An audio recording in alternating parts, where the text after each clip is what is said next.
So let us start with our first problem of capital budgeting and the first technique that is my payback period. Now payback period is one amongst the traditional and non-discounted techniques which is followed in capital budgeting decisions. Now this particular thing is extremely important and very popular, very recognized over whenever we are evaluating investment proposals. Now what exactly does a payback period means? Now this particular thing means the length of the time required to recover initial outlay, capital expenditure or your investment on a project or a fixed asset. Now generally when we study a particular theory, we generally don't understand. So let us understand what is payback method with the help of a particular problem. Now what does this problem say? We have two proposals in hand, that is we have two investment opportunities. Either we can invest our money in project X or in project Y. Now let us see what is the cost of this. For example, we will consider these are two machines. Okay, so the first price is 1 lakh and the other is 1,68,000. Estimated life in years, how long or what is the duration for which I am going to utilize this particular machine. So this is going to be for 8 years and 10 years. Cash inflow after tax but before depreciation is rupees 20,000, 20,000. That means the total amount of revenue every year that we are going to earn out of the investment that is made in this particular asset is going to be 20,000, 20,000 for Y. Now how exactly are we interpreting this in the terms of formula? The formula is going to be original cost of investment, whatever is the original cost, divided by the annual cash inflow.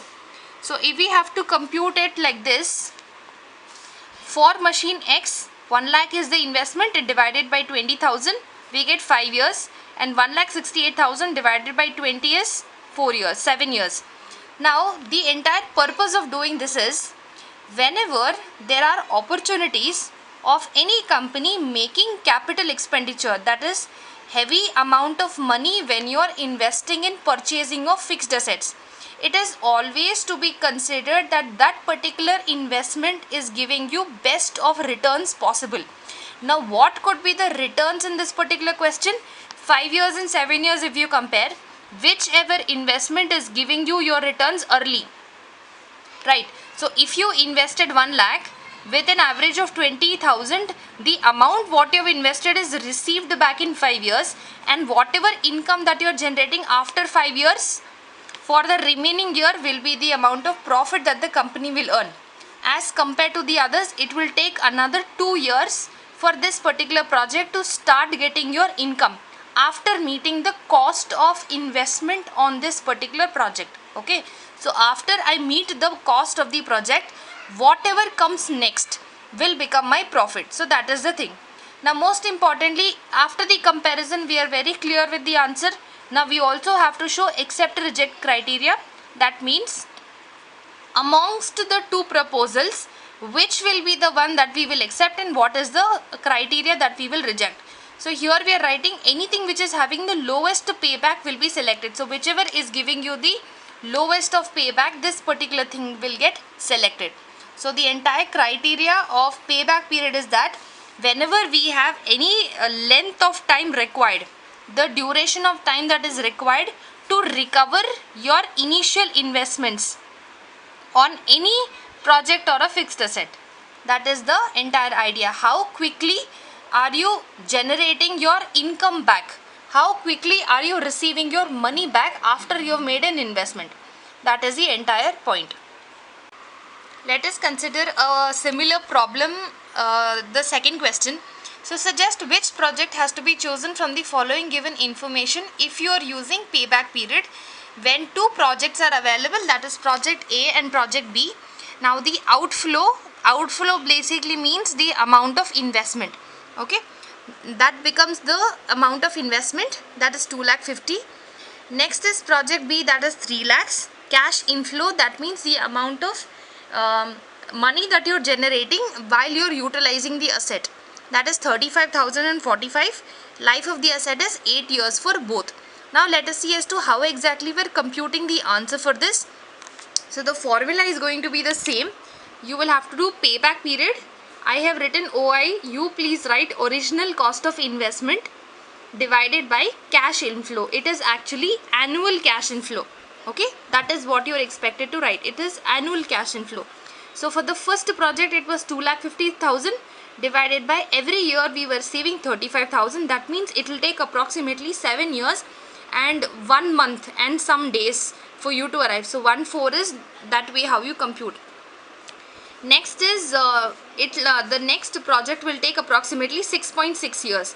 So the accept reject criteria will be whichever project is giving you the returns earliest.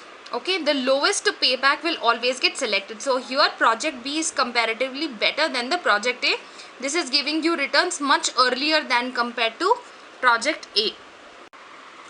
Let us pick up the first illustration. It says a project costed rupees 2,50,000 and it is yielding an annual profit of 40,000 after depreciation at 12% but before tax at 50%. Now you are expected to calculate your payback period. Now one important catch in this particular question is that to be noticed very carefully. It says that the answers of 40,000 worth of annual profit is calculated after depreciation before tax. But actually for our computation what we need is any kind of annual profits which are generated that are before depreciation after tax, and this is the wrong mode of calculation. Right? So in the question they had given you that your actual original investment was rupees 2,50,000 and how did you calculate payback period? Original investment divided by annual cash inflow. We would have done this when there was a scenario if this particular problem would not have been given. In the question they are telling you that the amount of annual profits which are getting calculated is on the basis of calculation, that is they have calculated deducting depreciation and not deducting tax. But actually what should be the scenario?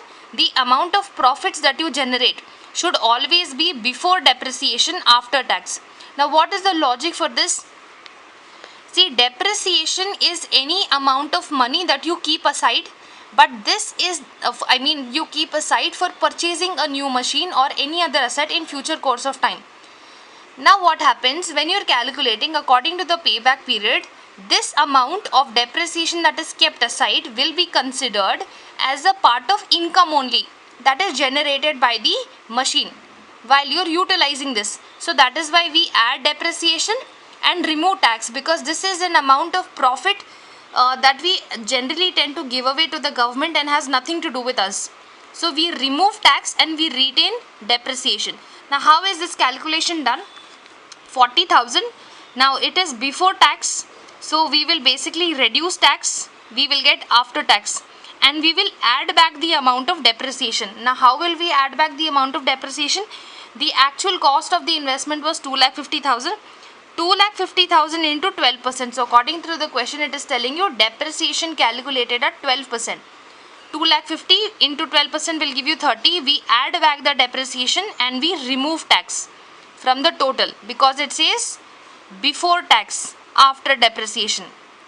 We will reduce, sorry about that word, actually we are reducing tax and we will add back the depreciation for obvious reasons. This amount of income does not belong to us, has to be transferred to the government, but any income that is generated in the form of depreciation, we keep one amount aside so that in after 5 years, after 10 years when the machine is of no use, we can purchase another one. Okay, a huge amount of capital expenditure burden does not fall on the company's shoulder. So depreciation will get added back. So whatever are the amount of profits in the form of depreciation, we will add to actually arrive at how much was the actual amount of cash inflow that is generated during the year. Then we compute with the formula, that is original cost of the investment 2,50,000 divided by annual cash inflow, that is 50,000. The amount of payback that you arrive is 5 years. So with an investment of 2,50,000, we will recover the amount back in a duration of 5 years. That is the understanding. So question 3, Sahara Limited is planning to invest in a project and it is evaluating of the following alternatives. Now there are 2 projects which are actually being considered in this particular question. So project A is very easy because it says it is having an investment of 3 lakhs and it has uniform amount of cash inflows that they are going to generate. Actual issue is what we are going to start with project B, which has non-uniform cash inflows that is generated. Now let us just look into project A. What would be the answer? For project A, the answer is going to be very simple. Your investments amount divided by the cash inflow, divided by your annual cash inflow. I am correcting you every little time. So please kindly do not write short forms like this. Kindly write the elaborated version of the formula. Otherwise, there could be chances of mark deduction as well. Okay. Alright. So the first one says your investment is of 3 lakhs divided by 50,000. Now why did we take only 50? Because in the question they have told you that they are maintaining uniform amount of cash inflows. That is why we can directly write here and find out that the amount time duration that will take is 6 years for your investments to be received back.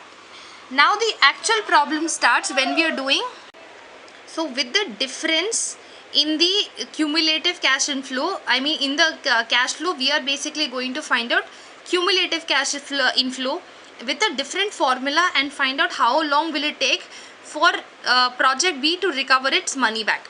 So the payback period will be calculated somehow like this. There will be a table that is created with years. Cash inflow of every single year will be written, and then we will find out cumulative cash inflow. Now cumulative cash inflow, to find out, it's very simple. 50,000. 50,000 plus 75 will give you 125. 125 plus 120 will give you 2,45,000. 2,45,000 plus 80 will give you 3,25,000, and same you have to continue till the end. So 3,60,000 plus 30 will give you 3,90,000. Now after doing this, one very important step that has to be very carefully seen. How exactly are we finding out payback period? Now to find out payback period, we will have to find out one very important detail. Firstly, considering the amount of investment. What is the amount of investment? It is 3 lakh. In the cumulative cash inflow, we will find where exactly it is 3 lakh lie. Now 3 lakh is between 2,45,000 and 3,25,000, right? 3 lakh, this amount is between what two data? This is the highest, this is the lowest. It is between these two. So after 2,45,000 only you will get 3 lakh, then like this, right? This is the range between which 3 lakh is following. Now 3 lakh minus 2,45,000 is how much? 55,000, right? And then that basically means it takes 3 years minimum for you to recover this much, and next few months for you to recover another 55,000 from the 4th year, correct? That means it is taking minimum of 3 years, 2,45,000, and a few months, not the full year, no, because if it is full year, then it will become 3,25,000. So 55,000 is only how much I want to recover. So there will be one portion of some months from 4th year. Now to compute this, what we do, we will use a particular formula, that is current year plus difference amount to be recovered divided by cash inflow under consideration. Now the current year is 3, that means the lowest amount. It will take minimum 3 years plus 55,000 under consideration basically means the next year. Okay, the next year computation. So we will take some amount from here and then we will figure out how much time does it take. So current year plus difference between the two, investment minus the current year cumulative cash inflow will give you 55,000, and the next year amount to be considered is 50. So if you compute 55,000 divided by 80,000, you will get 0.69. That is, it will approximately take you 3 years, 6 months and a few days for you to get your amount back.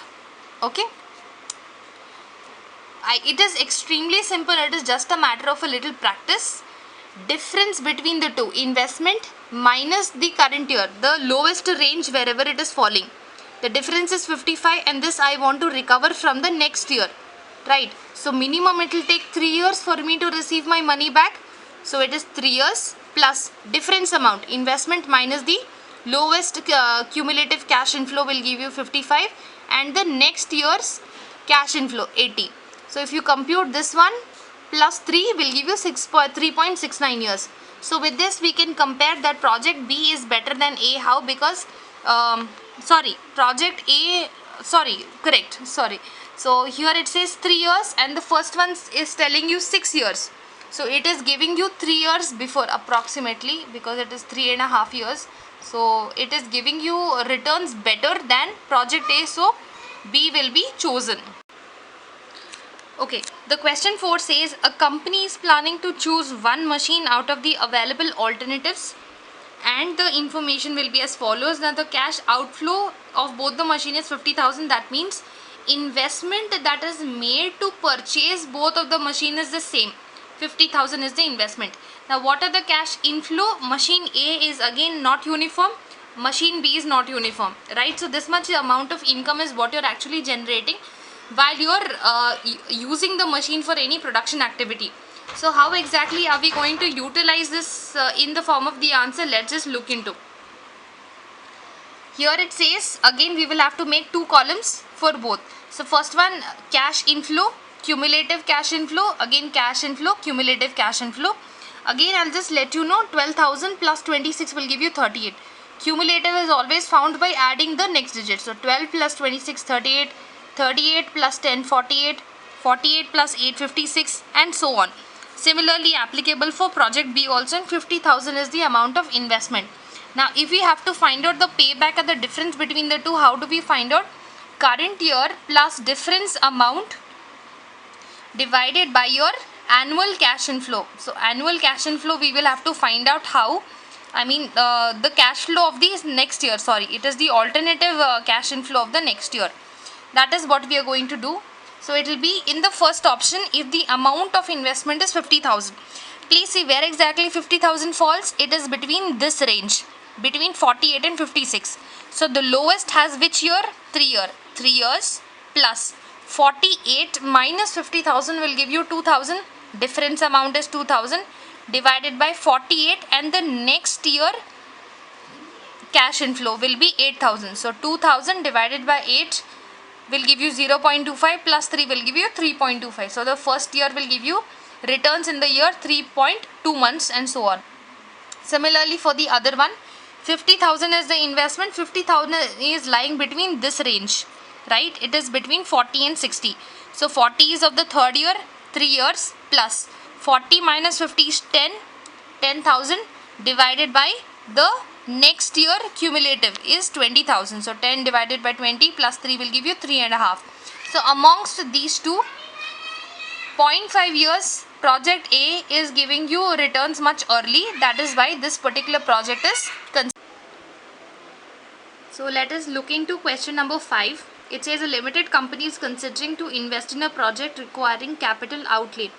Capital outlay itself is called as the amount of investment that you are making in any asset, which is 20 lakhs. Forecast is that you have annual income after depreciation before tax. So what is the exact catch in the problem is that we have to calculate all these kind of information. We have to convert this in before tax, before depreciation and after tax. Okay, what we have to actually convert before depreciation and after tax with the available information. Okay, so let us start solving the problem. This is how exactly your table should look like. So it has multiple number of years. We will start with profit before tax. So first the information that is given is before tax after depreciation. So before tax we will reduce tax out of this and we will make it after tax. Okay, so how much was the tax amount? The question basically said that the tax amount was 50%. 50% of the profits which are generated. So 10 lakh minus 5 lakh, and this is applicable for all. So amongst the total amount of income generated, we will reduce 50% of this. We will arrive at what is profit after tax. Now profit after tax, obviously the question told you that we had data with respect to after depreciation. But according to payback period, we will have to convert it as before depreciation. So whatever amount of money we have kept aside for depreciation, we will add it back and create as a profit that is generated for that particular year. So profit after tax plus depreciation. Now how did we calculate depreciation? The depreciation value was 20% and the amount of investment was 20 lakhs. So 20% of 20 lakhs will give you 4 lakhs. So 4 lakhs is applicable to every single year. So amongst the profit after tax plus depreciation will give you actual amount of cash inflow, and using this particular data is what we are expected to compute our payback period. So the next column what we are going to do is years, cash inflow, cumulative cash inflow. Now again I will just repeat, how did we arrive at cumulative cash inflow? 9 lakh, same for the first year. 9 plus 9 18, 18 plus 8 26, 26 plus 8 34, 34 plus 6 40. This is how you arrive at your cumulative cash inflows. Now how we will find out our payback period is the current year plus the difference amount divided by the cash inflow of the alternative next year. Now what is the actual amount of investment? It is 20 lakh, and 20 lakh is falling between this range, right? So the first year that we are going to have is 2 is the base year within which we will receive, and there will be a few more months. So what will be the difference? 18 lakh minus 20 lakh will be 2 lakh. 2 lakh is the difference here, and after 18 the next year's cash inflow is 8 lakh. So we will write 8 lakh here. So 2 plus 2 lakh divided by 8 lakh. 2 lakhs divided by 8 lakh will give you 0.25, plus 2 will give you 2.25 years. So this will be the actual amount of data computation. So question 6 says Evershine company is considering the purchase of 2 machines and each is costing you rupees 5 lakh. So the cost of the value of the machine for every single machine is 5 lakh rupees. The expected cash flow will be before tax, before depreciation. And we all know that whenever we are calculating for payback period, we should always have a data of cash flow that is before depreciation and after tax. So we will have to compute the cash flows first and then arrive at what is the exact cash flow after tax, before depreciation, or if I have to again repeat, before depreciation and after tax. Okay, so these are the cash flows which are given. Depreciation rate is 10% and the tax rate is 50%. Calculate what is your payback period, and you are also expected to suggest what is the alternative plan. So in case if the question is written, we will take it forward. Now here it says the amount of, sorry, it's this, I just showed you the 5th question which we have already completed. Okay, so the 6th question basically say we have the total amount of data in the form of profit before depreciation and tax, right? In the question they had given you before depreciation, before tax.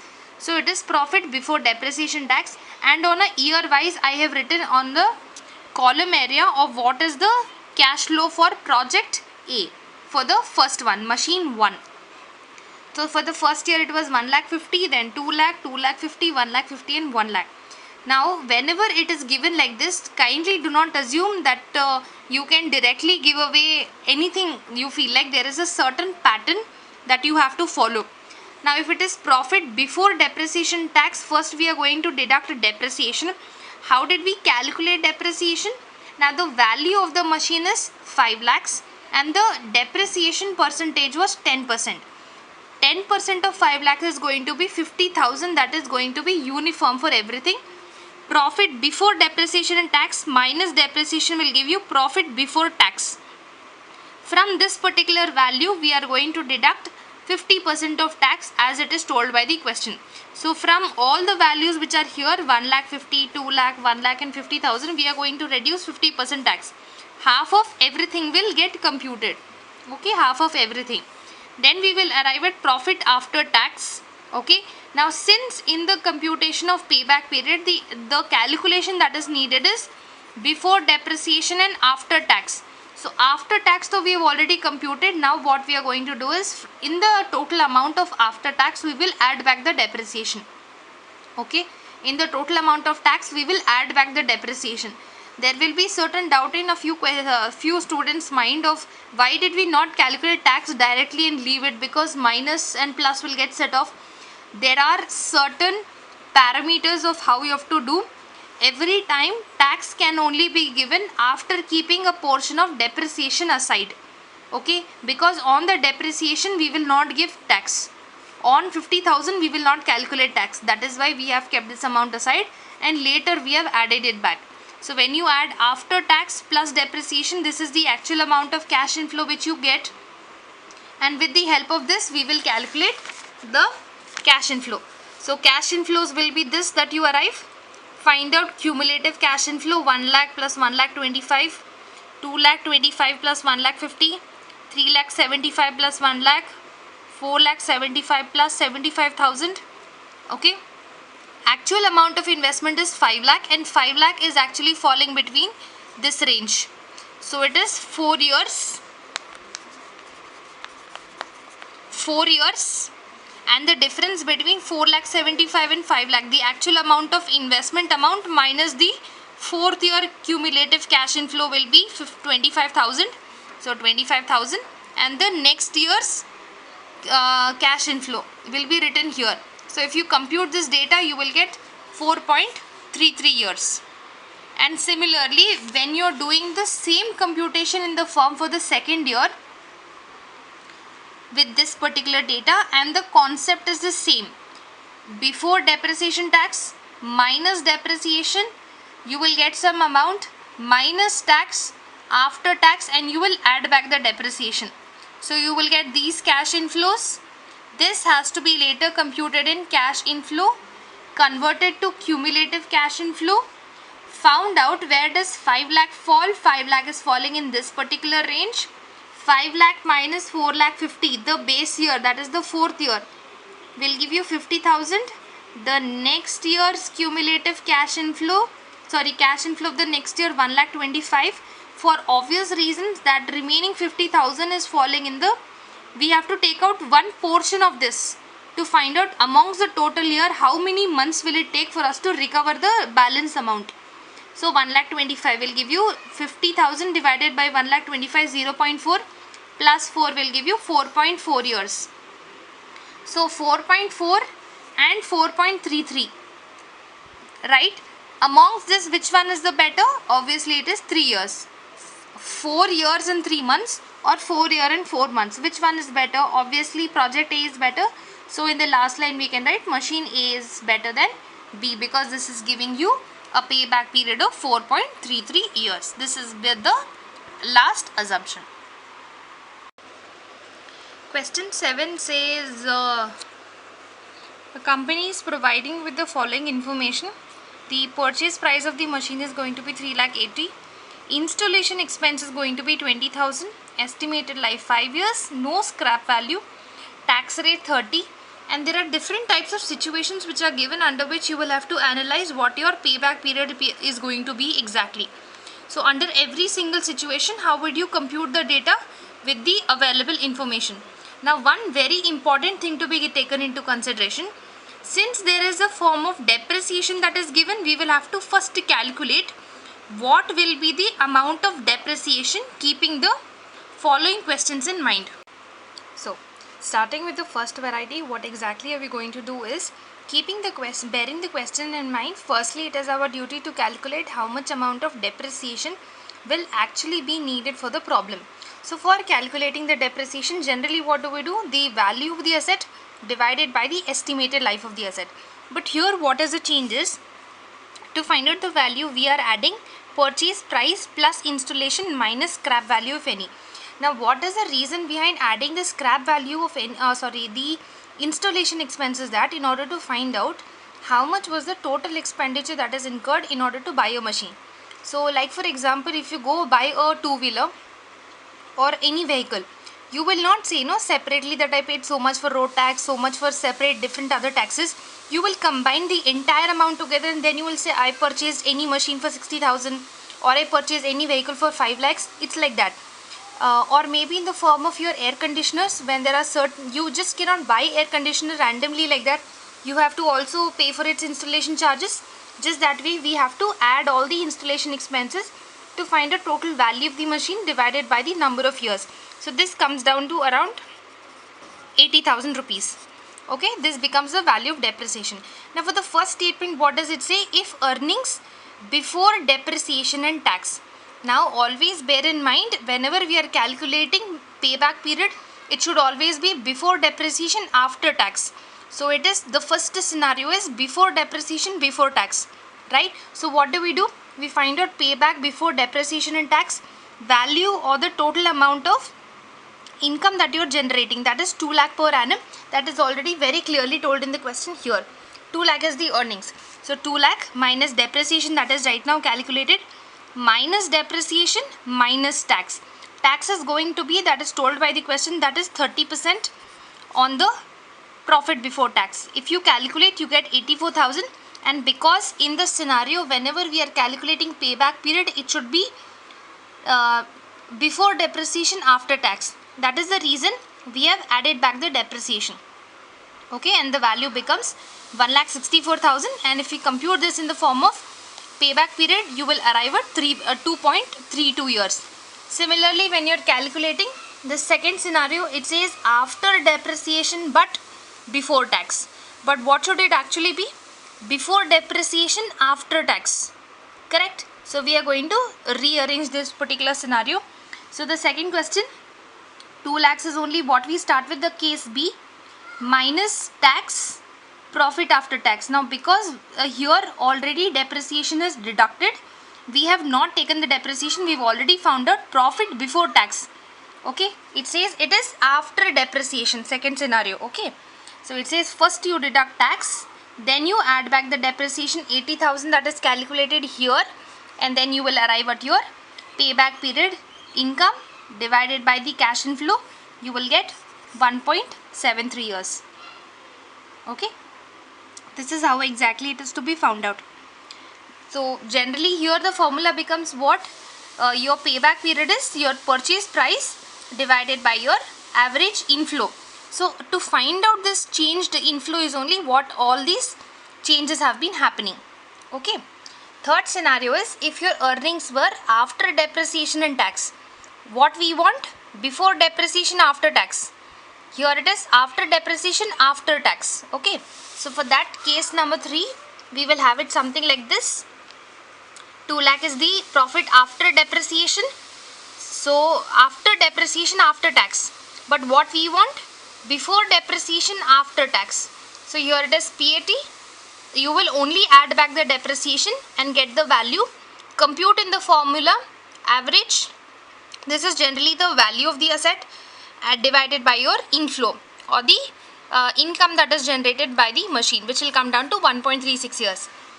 What is the last one? It says if the earnings are after tax but before depreciation. Right? This is the ideal scenario. It should always be before depreciation after tax. So we will directly compute the answer, which will say 3,80,000 divided by 2 lakh will be 1.9. Okay. So generally these kind of questions are only asked for your section A. For example, for like 2 marks, or sometime maybe for 6 marks kind of questions. So you will have to be very prepared of what is being given by the question and what you are expected to answer. So after understanding what exactly was payback period, let us move on to the second type of techniques we can call under traditional or non-discounting method, which is your accounting rate of return. Now accounting rate of return, one thing very important, it is an improvement over your payback period. Okay, so here basically what exactly we are going to do is this is something where we are going to find out accounting profit. Okay, any profit which you are deriving or which is arising from investments made, and when we are converting that into a percentage form or anything that is into an accounting terms. Okay, to be very simple, what happens is based on certain accounting ratios, it's very important for you to measure your income in percentage form. So if you keep that much into mind, then we can start off with. So ideally the meaning of accounting rate of return is any kind of percentage where your average profit after tax and depreciation will be calculated over the life of the asset. Okay, now to understand the meaning in a very simple manner, let us understand what is the formula. Now the exact formula for accounting rate of return will be whatever is the profits after depreciation and tax. So please be careful. There is a change from payback period to accounting rate of return, which is also called as the ARR. Earlier we were calculating on the terms of before depreciation and tax. Accounting rate of return will do profits after depreciation and tax. Okay, PAT will be calculated divided by the average investment multiplied to 100. Now each of this formula has been split into 2. How do you actually find out the average investments?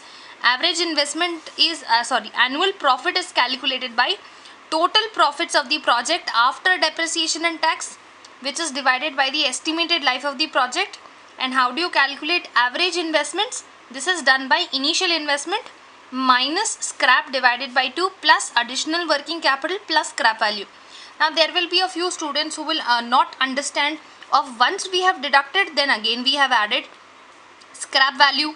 Now the only logic behind this is, when you're finding your initial investment at the end of its usage, at the last when you're ready to throw that asset or you're ready to sell it away, the amount of income that you're deriving out of it is an inflow capital, right? For example, if you have newspapers and if you've read after the month end, you have 30 newspapers in hand.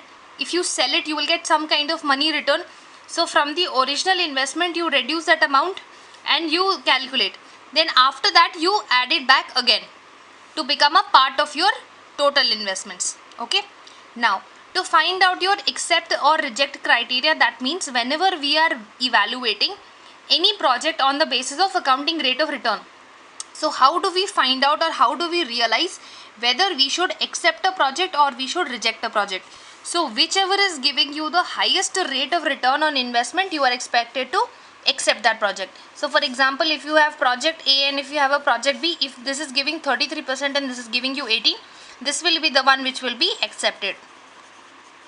So whichever is giving you the highest rate of returns on investment, that particular project will get accepted. This is the first way of understanding accounting rate of return. Simple percentage of your percentage of average profits after tax and depreciation to average investment will be calculated over a period of lifetime. So that's the entire understanding. This generally is been asked for section A. Moreover, this kind of questions have been seen for numbering of 6 marks. There is one question, and when you have elaborated or a little lengthier numbers, it can also go up to 12, 14 and 15 marks depending upon the type of university you are studying in. So without any delay, let's get to the first problem. Now starting with the first question of the technique accounting rate of return, question number 8. Here it says the following is the information regarding to a particular company where you are expected to calculate accounting rate of return, and there are 2 projects which are chosen with respective particulars, their amount of project, the initial investments and other details which are mentioned, and later the investments and other details with respect to project B. Now along with this, in the next paragraph, they have also told you this particular thing is the profit after depreciation and tax. Okay, so this is the exact amount of data that we are looking for.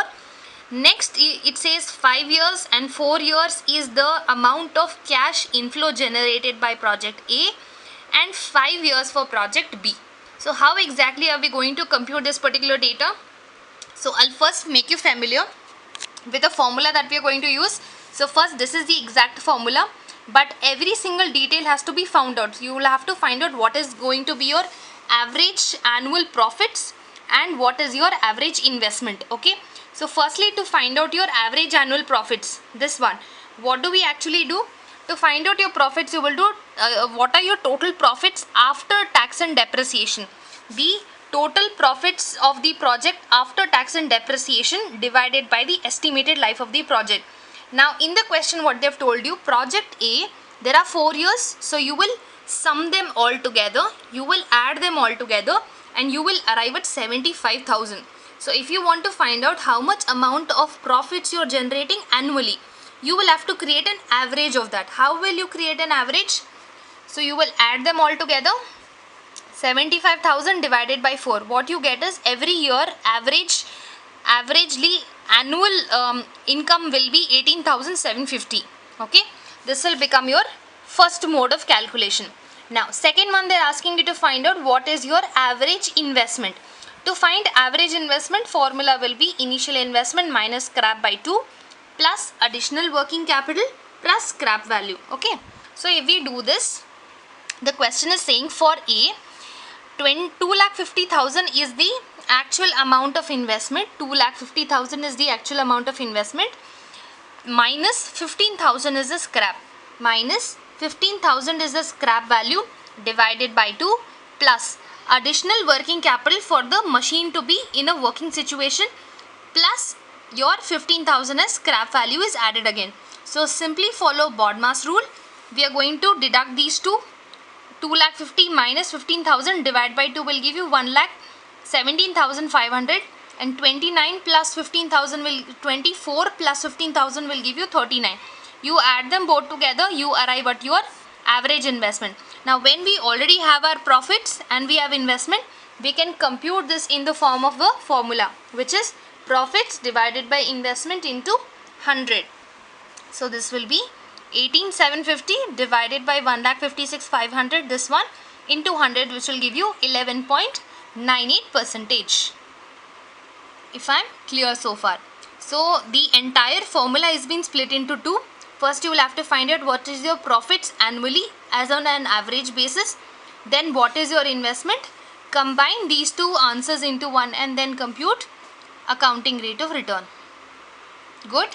So if you do the same application for the second one, this is how you are going to arrive at total income, which you are going to add all the 5 here, which will arrive at 1,25,000 by 5.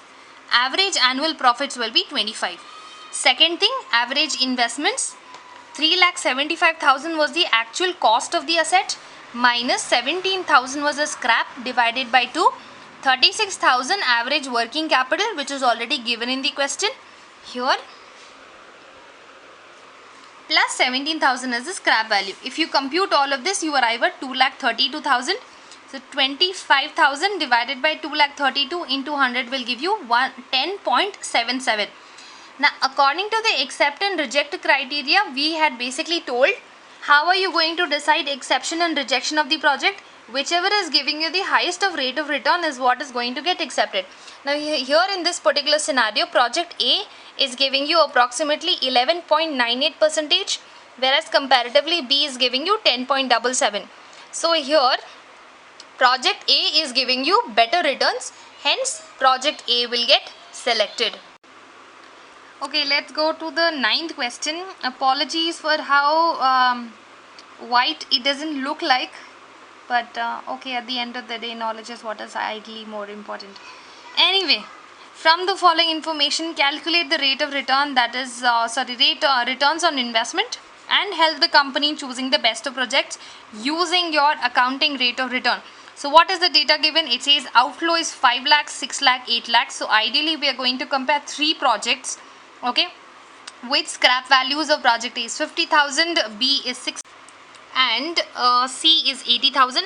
Assume that there were no more additional working capital. Now what does additional working capital plays a role is there could be a need for some more additional installations or some other components which may be needed for you to work that machine for.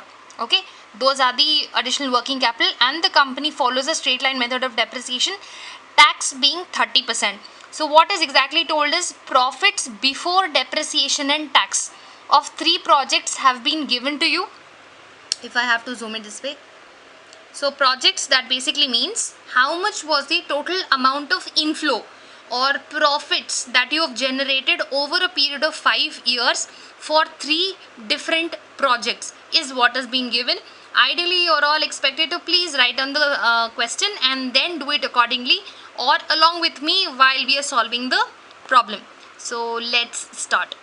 Alright, so this is our project A. So what we are going to do is we are going to understand the entire concept now, because now the next level of accounting rate of return, complex problems, is what we are going to solve. This may require a lot of your attention, so please be very careful. Firstly, in this particular problem there are 3 projects, and ideally I am starting with project by project, one after the other. So we have taken the first one. Just because this carries a method of depreciation, we have already calculated depreciation. The actual investment on the assets, that is project A, was 5 lakh, so I have taken 5. For project B it is 6 lakh and 8 lakh respectively, so you will have to change this number. Minus 50,000. Now what is this 50,000? This is the scrap value.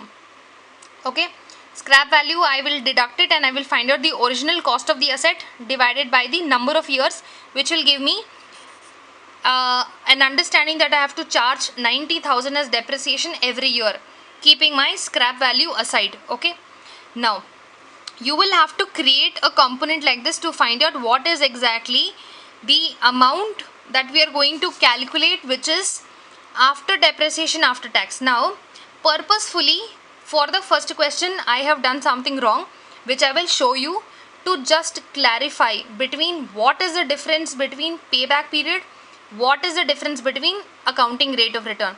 Now for that I have made one thing wrong and I will correct it, and then I will show you as to where did you go wrong, because most of the times in general confusion or maybe whatever is the scenario depending on students, they generally make a difference between not understanding the proportion of depreciation and tax. Like for example, in payback period, the actual concept said that we had to do before depreciation and after tax. Okay, but here the scenario has changed. It is after depreciation and after tax. Okay, it is after depreciation, after tax when you are calculating accounting rate of return, right? But here in the question, what is the problem? They have told you these particular profits, it is calculated before depreciation and tax. Both are before, so we will have to reduce them back. Generally what we do, this is the amount that we will get from the question that I lately showed you. So you can pick up from the project A all the 5 years, this was the amount of profits which you were generating over a period of 5 years.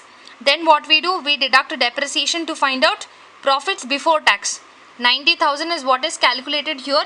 So we will directly deduct 90,000 from all the years. If you deduct these two, what you arrive is the remaining numbers which you call profit before tax. Cool.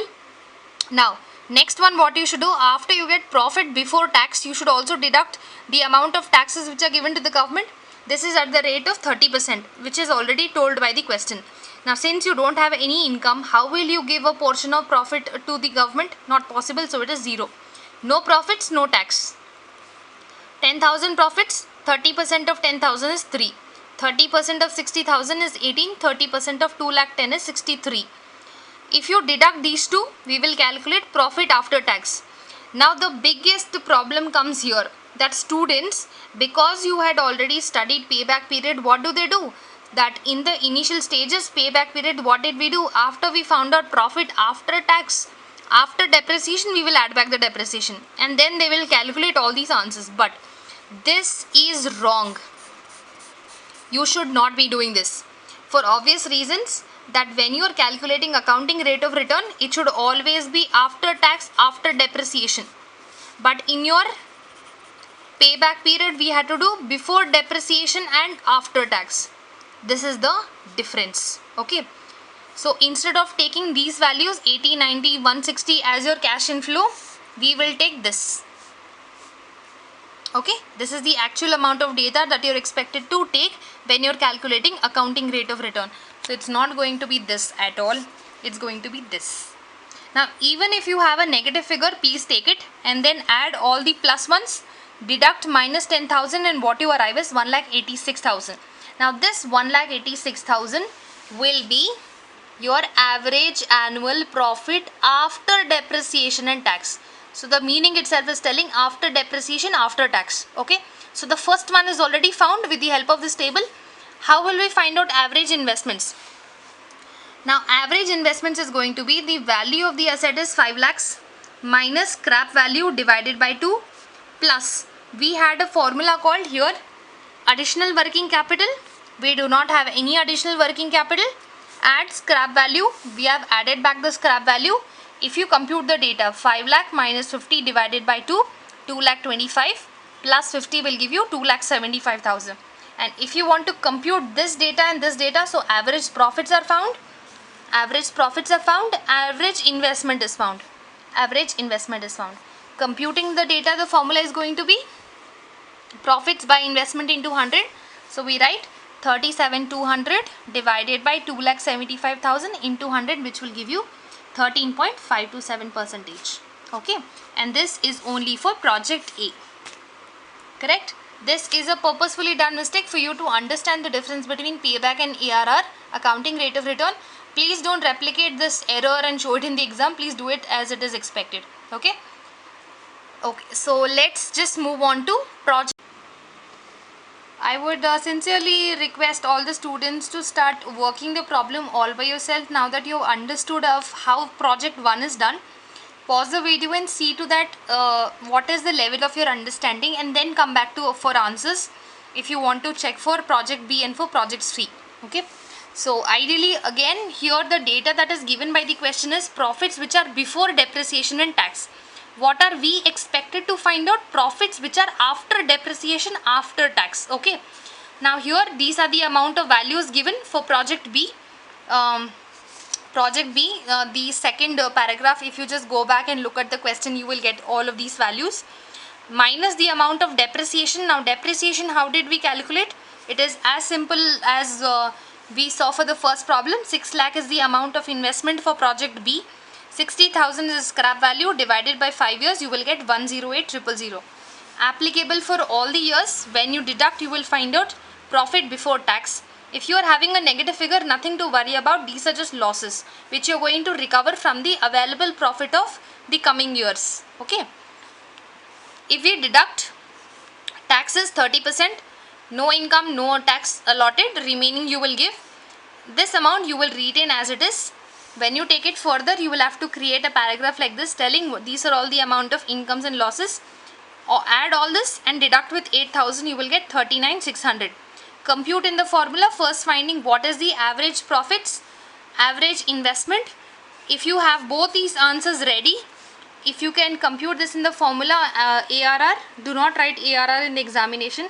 Please see to that all of you write full forms, accounting rate of return, what is the exact formula. Do not do it like this. Every time you are doing a separate project, please write the complete elaborated formula. Average annual profits after depreciation and tax divided by average investments into 100. And how did you recover those? That is also very important. So here it's 2.4 and relatively problem 3, profit before depreciation tax minus the amount of depreciation. How did you find depreciation? Value of the third project is 8 lakh minus scrap value by 5, amount of depreciation 1,44,000. If you deduct depreciation from the income, you will get profit before tax minus tax. You will get some negative figures in the first 3. Add these two and deduct all these 3. You will get a negative answer.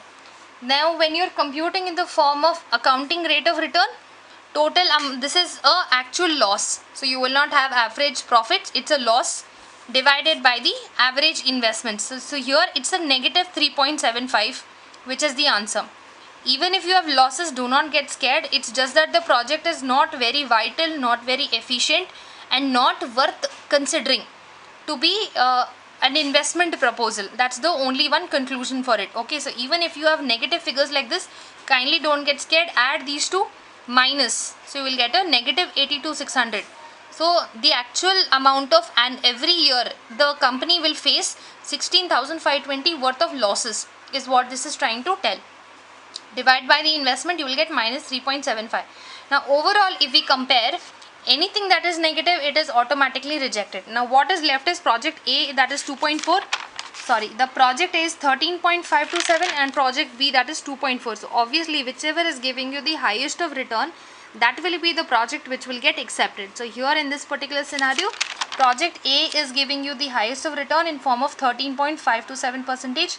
Hence, this will be selected as a part of your conclusory answers. So sometimes with this particular data, there are certain questions which I have seen where you are expected to calculate depreciation. So in that particular scenario, how would you do is purchase price of the assets are given, installation is there, plus salvage value is given. Salvage value is exactly called as scrap value also. So that's the meaning, and this is the useful life of the asset. So this is how you compute cost, add installation minus the scrap value by 4. 30,000 will become the amount of depreciation. So the only reason of explaining this is whenever you are calculating questions like this, the older one that we calculated, here we only had the value of scrap. In case if we had something of installation, we would have added installation. So that is the only purpose of showing you a separate problem. So next thing what we are starting is the modern techniques, which are also called as time adjusted or discounted techniques. Under this we are going to study 3 important techniques, which is your NPV, internal rate of return, and your profitability index. Amongst the 3, NPV is our main focus for today's class. So what exactly does net present value mean? Now here this technique is most widely used and prominent way of accepting or rejecting a proposal, because of one important advantage, that is this particular technique is considering time value of money. Okay, keeping in pace or considering time value money factor, net present value will be calculated, and that is exactly what is the meaning of the project. It says the excess of the present value of the project or any fixed assets cash inflow over that of the cash outflow. So converting all the cash inflows in the form of present value, I will compare with the actual investment and then find out whether a particular investment project is giving me profits in the coming future year or not, considering time value of money. Now what is the exception or the rejection of this particular project? Whenever a project is to be accepted, that basically means if the project is in positive numbers, or if it is more than the cash inflows, it is more than the initial investment, present value of the cash inflows should always be more than the initial or the original investment, then it will be accepted. If it is less than that, then it will get rejected. Okay, I guess the lighting is not right. I hope now it's better. Okay, so when we're talking about discussing net present value, one very important thing to be kept in mind, that all the things will be calculated according to the concept before depreciation after tax. Okay, this please highlight whenever you're studying as to what particular concept is done according to what way. That means what all things are getting considered in the terms of depreciation and tax. So whenever we are calculating NPV, it is always calculated before depreciation and after tax. Okay, right. So the first question says there are two projects there for comparison, and you have been given the liberty to choose whichever project is suitable for the company and suggest the company which one is the ideal one that is supposed to be selected. Now here it says project X is there with the amount of cash inflows that is getting generated over a period of 5 years, and project Y inflows, profits over a period of 5 years. Discount factors are also given at the rate of 10%. Okay, so in case that this is not given, the finding discount factors is one of the most simplest tasks. For example, if it is 10% and if you convert percentage to decimal, what will you get? 0.1, and the formula will be 1 divided by 1.1. If you keep doing this and if you press equals to in the calculator every little time, you will get the respective answers. Okay, so now because the project says NPV is expected to be considering time value of money, NPV is something that is converting the actual value after the end of 5 years to the current date. That is why we are utilizing factor values here. Okay, because we want to find out the actual value of investments. Now how do we exactly start with? We have project X, we have project Y, number of years and the discount factors which are already mentioned. So firstly, starting with X, we are always expected to convert the value the future values to present value. So if you would have studied the chapter time value of money, you would be easily understanding that how do we convert future values to present value with the help of discount factors. Okay, so discount factors are there. 40,000 multiplied to 0.909 will give you present value. All of these are respectively multiplied with the numbers to find out present value of the cash flow. Similarly for project Y. Now when you do this, I hope it is seen clearly.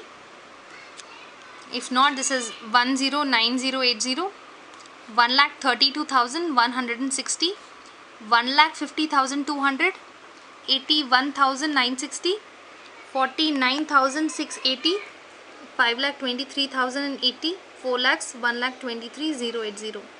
Okay, for anybody who cannot see, it's on the edge. Okay, so here what exactly is what is left is all the present value factors have to be added together, and when you're deducting this with the extra amount of investment, so that is what exactly the meaning said, the excess of your cash inflow over the amount of initial investment, that is exactly what will become your net present value.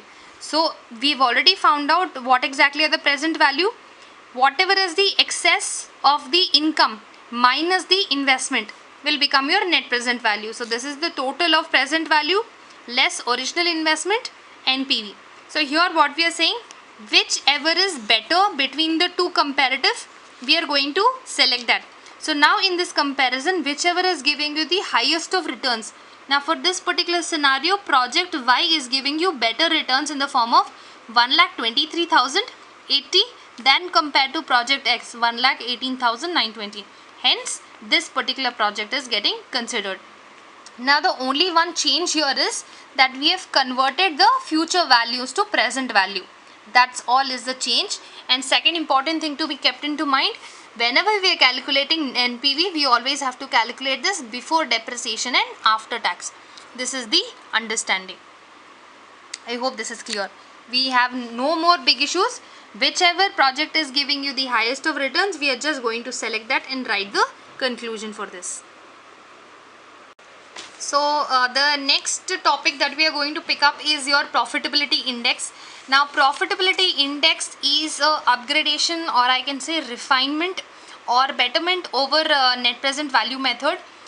This is also called as benefit cost ratio method. So sometimes there are certain questions in the exams which use synonym or other names to just trick you. So kindly read through this properly while you are preparing. Okay, so what exactly does the profitability index method do? This is something that is representing the data in a ratio form. Now what kind of data? Any kind of present value of future profits. Present value of future profits in comparison to the actual investments of a particular project. Okay, it is as similar to whatever we have done in the form of NPV. Now what is the formula? Present value of cash inflow, the profits that you are generating, divided by initial cash out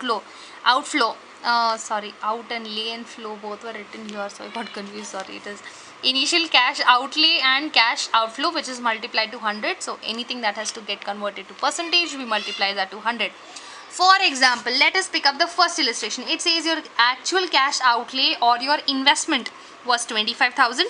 Inflow profits every year that you're getting is 10,000, 7.5, 12.5 and 5,000. Calculate according to the discount factor 10% what will be your profitability index.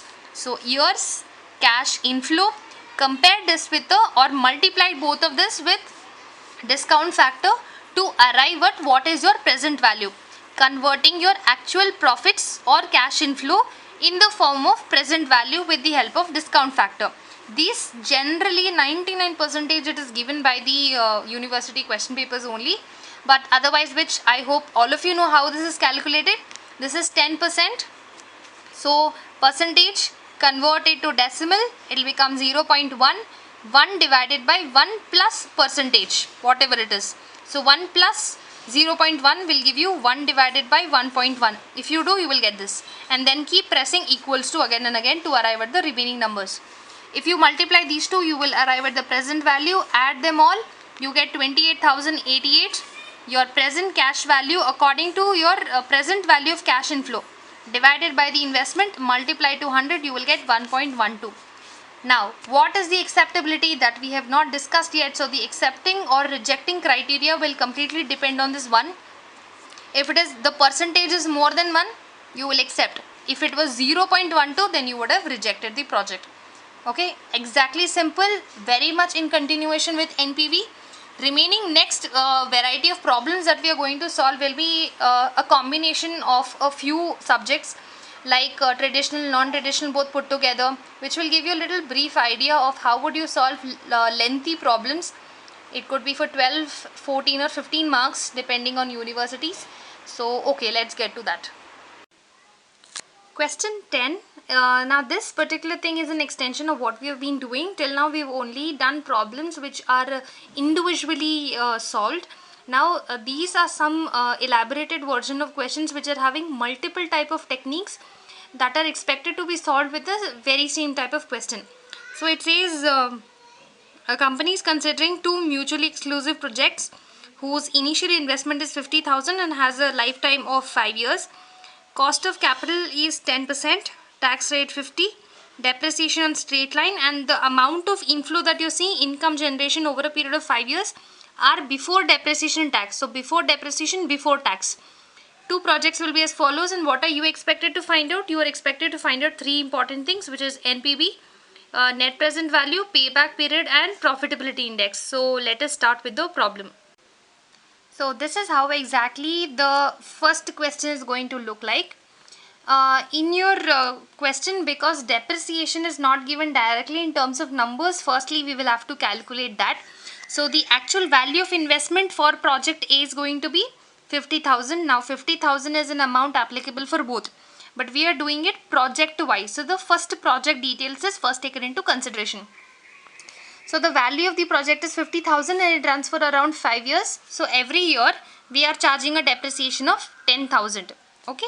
Now when we are doing payback period, firstly what amount of details do we need?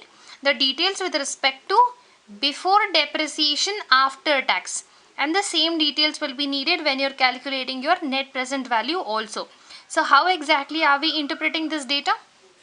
Number of years, profits before depreciation and tax. This was actually given by the question. So firstly what we do, whatever amount of data we have, the pattern is first we deduct depreciation, then from the available amount we deduct taxation, and then we will add back this depreciation again to find out cash inflows, right? So your payback, your profit before depreciation tax will be this value. Depreciation, since we have already calculated, we will deduct between the two, and after deducting we will arrive at profit after depreciation before tax. Now on this values we will calculate what is the tax value. So the percentage of tax which is given by the question is 50. On each of these values we will calculate 50% and we will write it in the next column. After deducting this minus this, we will get profit after tax. Now since we are calculating payback period and NPV, the actual data composition that we are needed for cash flow will be profit before depreciation after tax, right? So tax is already calculated. After this, to this value we will add back the depreciation again. The same value of depreciation will get added back again to actually find out what is your cash inflow, right? So after you found out the cash inflow, you will have to do cumulative cash inflow to find out payback period. That is the first step, right? So for the cumulative cash inflow, what you will do? 15,000, 15. 15 plus 16, 31. 31 plus 19, 50. 50 plus 17 and a half, 67,500. This plus 20,000, 87,500. Now what is the actual cost of the asset? It is 50,000, and 50,000 is exactly lying in 3 years. So your payback period will be 3 years according to the formula which says you don't have to use this, right? We will directly write the payback that is calculated is 3 years, which is clearly seen here. So we will not have any difference amount, we will not have any cash inflows. We will have only 3 years time duration. I hope we are very clear with this. You can just go back and rehearse again because this pattern we've already discussed. Now for the next thing. So with the available data, what do we do? In the question we have second thing that is expected to be solved is your net present value.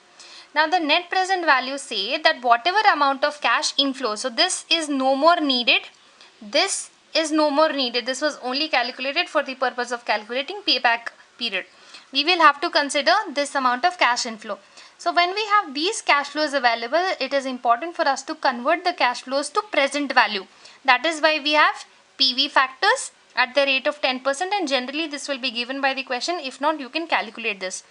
After we multiply the cash inflow with the PV factor, we will actually find out what is the present value of cash inflow in order to find out net present value. So 15,000 into 0.909, this value, 16,000 into 0.826, this value, and so on. This particular column will get multiplied with the present value index to find out what is the actual value. And later, after your computing, so just in case if it is not seen, I will zoom this up a little. This is the actual value. This is not to be considered because this was taken only for the preference of payback period, has nothing to do with net present value. This has to get multiplied with cash inflows to arrive at present value of cash inflow. Now what exactly does NPV do? NPV will basically give you a small idea of finding out what is the value of net present value depending on the time value factor. So the total amount of present value of cash inflow was so much minus the total amount of investment was 50,000. If you deduct these two, in numerical value you will get the actual cash inflows, right, considering time value of money. Now since profitability index is just an extension of that, when this particular thing has to be converted in the form of a percentage, we use the formula profitability index. So total present value of cash inflow divided by total present value of cash outflow. As we've calculated here, the present value of cash inflow, which is this, and outflow will generally be called as your investment value. So if you compute this, you will get 1.31 times. Okay, this is the simplest way of calculating the first project. Now keeping all this data into mind, if you could all stop the video and try doing the project B from your end, it will really be a good practice, otherwise which the answers are anyway here. So the pattern continues with the same. Profit before depreciation and tax is given. You will have to calculate depreciation on this. Now again I'll just remind of how did you calculate depreciation using the first formula.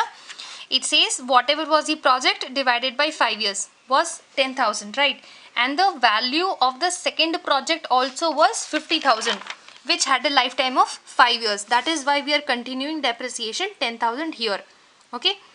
If you deduct these two columns, you will get profit after depreciation before tax. From this values deduct 50%, you will arrive at this. Profit after depreciation before tax minus tax will give you profit after tax. From this add back this column again to this. So 10,000 plus 10 will give you, sorry, from this you will have to, I have written it again. So 10 plus 10, so all these you just have to write the column again and find out what is your cash inflow, right? We have drawn another column as cumulative cash inflow to find out what will be the value of payback, right?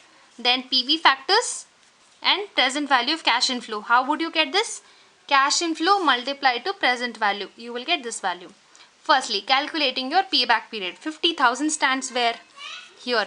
So 38,500 minus 50,000 will give you 11,500, and the next cumulative value, that is this 16,000. So if I just write the same value here, 20, 18,500, 16,000. So 2 years. Difference between this value and the actual original investment minus 50 will give you 11,500, and the next cumulative value 16,000. You will write it here, and 2. So minimum of 2 years plus 2 years it will take for your investments to be received back. Next, your NPV. When you add the value here minus the original investment in numbers, and when you want this in percentage, here this is a close shot of your payback period. If you clearly practice the basics of payback period, this is going to be extreme cheesecake. Nothing to be very worried, it's just a matter of a little practice, right? And the last formula, that is your payback period, it says total present value of cash inflow that you have calculated here, right? Divided by the amount of investment, you will get 1.33 times. Now is the time for your summary. So comparing both the projects, we have written payback period, net present value and profitability index, and for project A and project B, the comparison is what is being shown. So according to this, it says, what does payback period says? Whichever is giving you the returns earlier, that is accepted. So project B is giving you the returns early, so here project B is selected. Net present value, whichever value is giving you the highest of returns. So project B gives you the highest of returns with 16,744 as the value, right? Next one, profitability index, that is whichever is giving. Now here you can say both are accepted because anything more than 1 is selected, but anyway here because it's having 3, so we have selected B, right? So this was one full elaborated version of your problem, which was computing, where we were computing different varieties of techniques with the same question, and then we were finding conclusions. So these kind of problems are extremely important when you see from the perspective of your lengthy questions, section C questions, etc.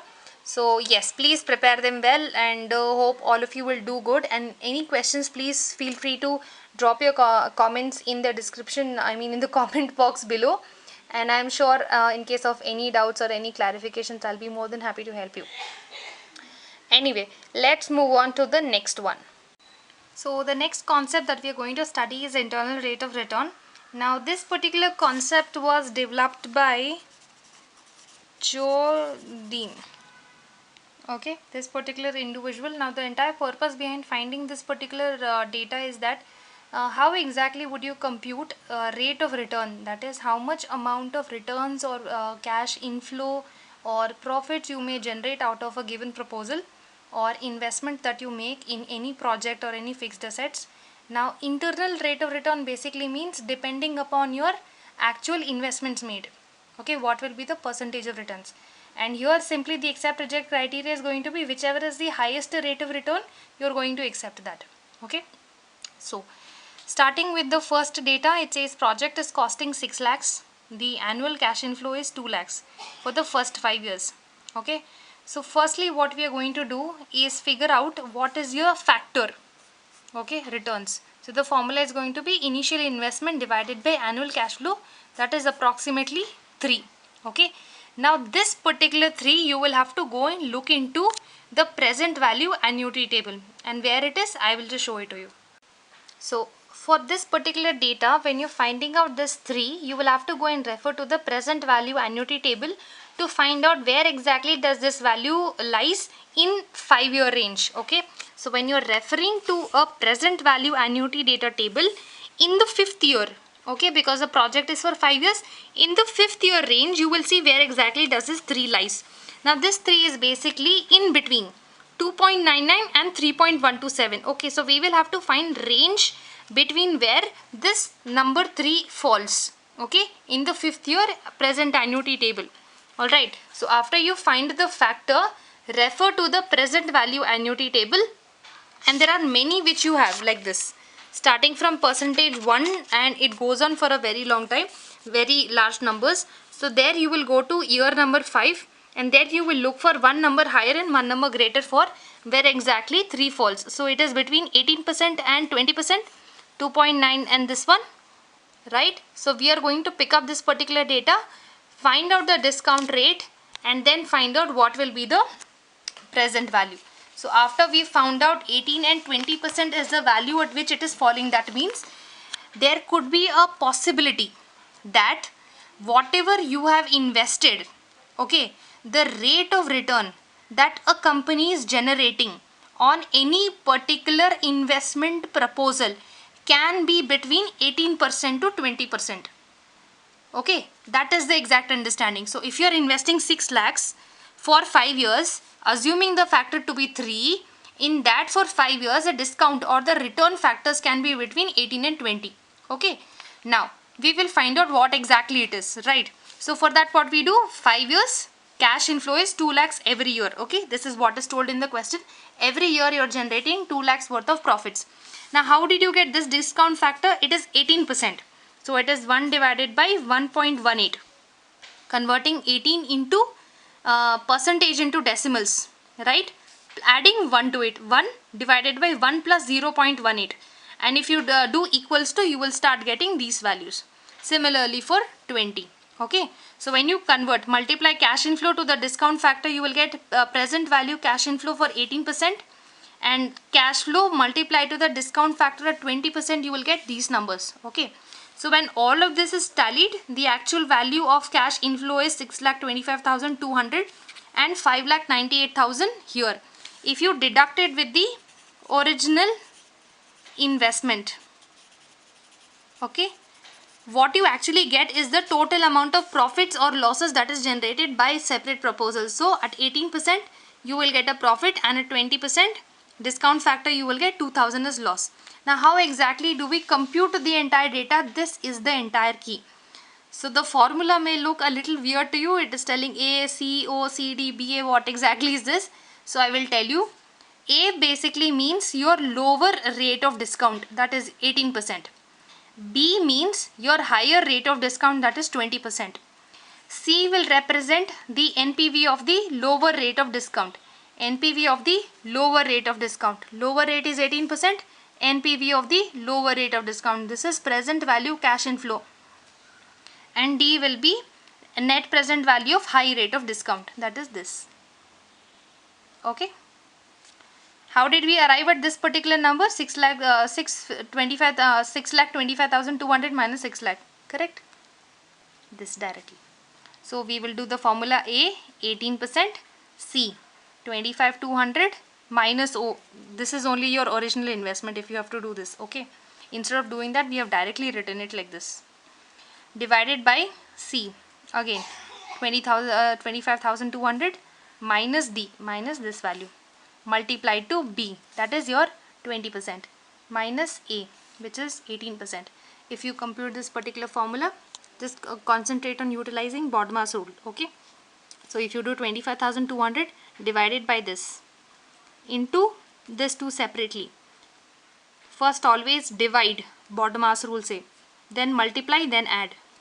Okay, this is what BODMAS rule say. First you are expected to divide, then multiply 0.926 into 2, then you add it, otherwise you will get a wrong number. So actually the return that you're going to get is 19.85 in case if you're investing 6 lakhs and every year you're getting 2 lakhs as returns for 5 years. Okay, this is the understanding. So one more consolidated questions which has a number of techniques used in the very same question. Let's quickly look into what it says. So a firm whose cost of capital is 10%, they are having two projects to be considered, both whose investments is 1 lakh and different type of returns that you're getting over a period of 5 years. Now project X and project Y, best part they have already given you 29 and 10%, 9 and 15. That means internal rate of return will surely be there. And one good thing is, like the way how we calculated discount rate, higher and lower rate all by ourselves by the factor, we will not have to do this. The question themselves have given us all the data that is required. Okay, so this particular question has two investments, 5 years, respective cash flows. They have given you the cost of capital, returns, discount percentages for IRR and what is expected to calculate. We are doing NPV, we are doing profitability index, and we are doing our internal rate of return. So let's quickly see as to how exactly this data is calculated, and first we will start by calculating net present value at the rate of 10%. Okay. So for your net present value, project X and project Y, everything you can fit in the very same paragraph. So we start with the years. Our cash inflow is already given. Now with the help of the cash inflow, what exactly we are going to do? In net present value, always we are expected to calculate data on the basis of present value factor, right? So when 10% value is already given in the question, the value, future value will be converted to present value, and then we will compute this. So 20,000 multiplied to 0.909 will give you this. So this particular line has to get multiplied to this, and then you will find this particular thing, right? Similarly, project Y cash inflow will be multiplied to present value factor to arrive at present value cash inflow, right? When you add all of this, you get certain numbers deducted by the initial investment, and this is exactly the net present value that you arrive at. Okay. Now, according to the net present value, what does the concept say? Whichever is the highest, you will select. So obviously, project X is the one which is highest, so we are going to select this particular proposal. Good. I think we are all good till here. It's very simple. We are just converting future value to present value and finding what will be the net present value and selecting the one which is having the highest. Okay. So according to the formula, the question also said you would to find out what was your internal rate of return. So I am doing it project wise. First we will be doing project X and then we will do project Y accordingly. Now what does the question say? It's a internal rate of return was given with two different discount factors, and for X the discount factor was somewhere between 29 and 20. Okay, that we are sure that the company is sure about. You are going to receive returns between 20 to 29%. Okay, now you tell me it is of what exact percentage.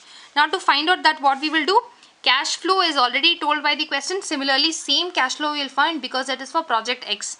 Now on 29%, what was the discount factor and how do you calculate it? 29. If you calculate 29, 29 divided by 100 will give you 0.29, and if you have to calculate here, it will be 1 divided by 1.29 will give you 0.775. This is exactly how you are expected to calculate in the problem, and every time you press equals to, you will get a different answer, right? For the next year, sorry, again for the next one you will get a different answer. 3627. Okay, this is how it is expected to be calculated. Now after you do this, just because it is 29, don't get confused, okay? This is how it is expected to be done. Cash inflow multiplied to the discount factor, we will arrive at present value cash inflow minus the investment, you arrive at your net present value, okay? But don't write this as net present value because we are doing IRR, okay? For that reasons we need this value. Similarly applied for this, and how exactly are we going to calculate this data is with the help of this particular formula. I did say A was the lower rate of return, B was the higher rate of return, C was the lower rate for here. C is always the NPV for your lower rate of return, and D will always be NPV of the higher rate of return. So when you're computing this particular data like this, lower rate is 20, higher rate is 29, it is B minus A, okay? Next, when you're calculating your C minus your original investment, so C will basically become the value which is of your lower rate here. C will always be the lower rate, so it is 108,910 minus 1 lakh. You can either write it like this or only write directly 8910. Anything will work, okay? Anything is okay. Then divided by again this same value minus 8910, right? Then if you compute BODMAS rule, division first, minus 9, 20, 8910 divided by 21890, you will get one answer, multiply to 9 and then add 20, then you will get 23.66, right? And I would insist, after knowing this particular thing, kindly refresh back in case if you have not understood, or you can also turn this to a slower mode to understand this even better. Using this same data, you can also compute for project Y, okay? Same data, cash inflow, discount factor for 9%, discount factor for 15%. Multiply to get this answer, multiply these two to get this answer, multiply these two to get this answer. Add the values, minus investment, you will get one value. Compute this into the data, lower rate, higher minus lower, 110,385, always of the lower factor value will come here, or you can do 110,385 minus 1 lakh here, okay? This is only C minus original investment, or you can directly write this, whichever is compatible, okay? Next, C minus D, the value of this. Minus into minus is plus, so it will become addition, right? So 9, always BODMAS, divide, you get an answer, multiply then add, divide, answer, multiply to 6, then plus 9, you will get 14.28. Now in this particular thing, whichever is the highest will get selected. So obviously project X is giving you 23% in comparison to 14, so obviously that is the highest that will get selected. All right, great. Moving on to the last and the final part of the question. It says you are also expected to find out what is your profitability index. Now for profitability index, what was the actual formula? Total amount of present value cash inflow, the value, divided by the original investment. Now investment is same for project X, project Y. Where will we get this present value of cash inflow at 10% for project X? We will get it here, right? When we found out our NPV here, right? These two values can be utilized whenever you are calculating your profitability index, because they are telling you to compute it at 10% index. 10% is here only when we calculated NPV, so again you don't have to do it again and again, you can utilize the same data, alright? Or just in case for exam purpose, you can redo things again, it will just take a minute for you to copy the answer and then bring. So if you are converting your present value cash at 10% minus the investment, you will get 1.44. Similarly for the other one, data can be picked up from here, right? Because it is a 10% factor. We have multiplied the cash inflow at 10% rates to convert it into present value. That is why we have taken this amount divided by the original investment, 1.08. Both will be selected because both are greater than 1. But still, if you want to differentiate of which project to be accepted, we would recommend project X because this has better returns comparatively to the other one. So this was the entire thing of how exactly, when multiple types of techniques have been given, how exactly you're going to interpret. I think you will have a adequate amount of data, good amount of data to now analyze of how different techniques will be used. So wait for much more videos coming in the future. Do like, share, subscribe, and have a great day.